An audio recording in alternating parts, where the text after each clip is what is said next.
Hey, welcome. So today, we're going to talk about something fascinating, one of the most powerful yet kind of invisible assets any company has. It's collective knowledge. Let's think about your company not just as a building, but as a living, learning thing, what we're going to call a corporate brain. You've seen this happen, right? It's such a common story. A really key person on the team leaves, and poof, all that experience, those brilliant ideas, those hard-won lessons, they just walk right out the door. It feels like the whole organization just got a little bit dumber. So why does that happen? And more importantly, how do we stop it? Well, the answer really lies in this idea that every single organization has its own kind of brain. And this brain is made up of all the knowledge, all the memory, and the learning processes that really define how it works and innovates. So today, we're going to map that brain out. We're going to figure out how it actually ticks. All right, so to start mapping this brain out, we have to understand its basic building blocks, right? Before we can even get into learning or memory, we've got to define what organizational knowledge even is. This is the foundation for everything we're going to talk about. Now, this is not just adding up what every single employee knows. No, organizational knowledge is way bigger than that. It's the wisdom that gets baked into the company's DNA, into its shared databases, its operating procedures, the culture itself. It's what the company knows, not just what the people inside it know. And if that knowledge is the information, then think of organizational memory as the brain's hard drive.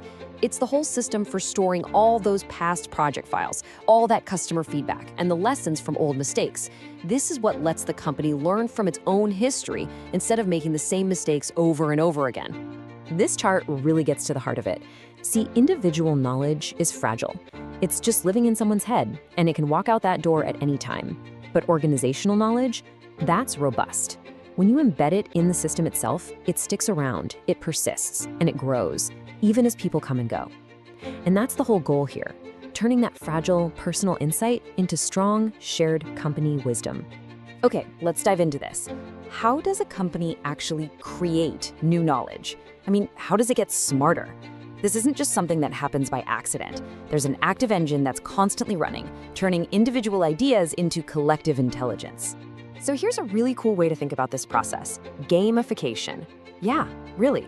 Think about creating knowledge like you're leveling up in a video game. There are these clear, repeatable steps you can take to turn raw experience into valuable, shared wisdom.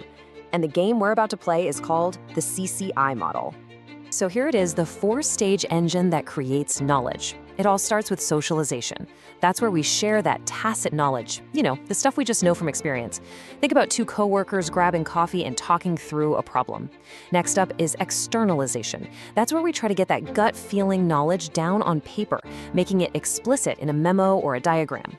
From there, we move to combination, where that new documented idea gets mixed in with what the company already knows to create a whole new process. And finally, you have internalization, where people use that new process so much that it becomes second nature, and then that whole cycle just starts right over again. Okay, so we've got an engine for creating knowledge. That's awesome. But that knowledge is pretty useless if it just stays locked away in one department, right?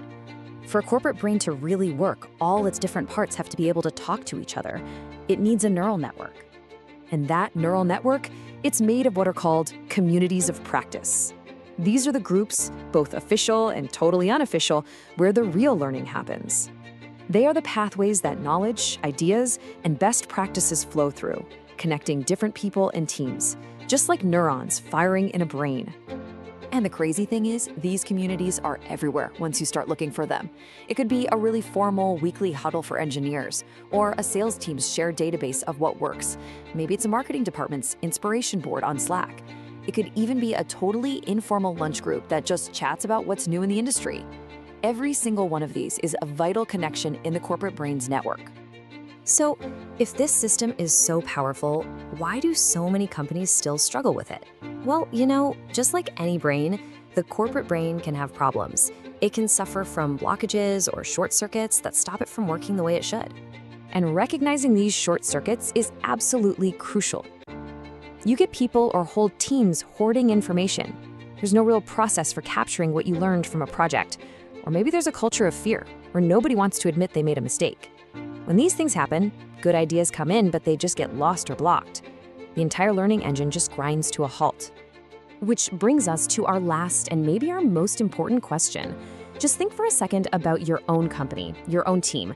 What's the biggest thing getting in the way of your collective brain working at its absolute best? Because figuring out what that roadblock is, well, that's the very first step to unlocking your company's hidden genius.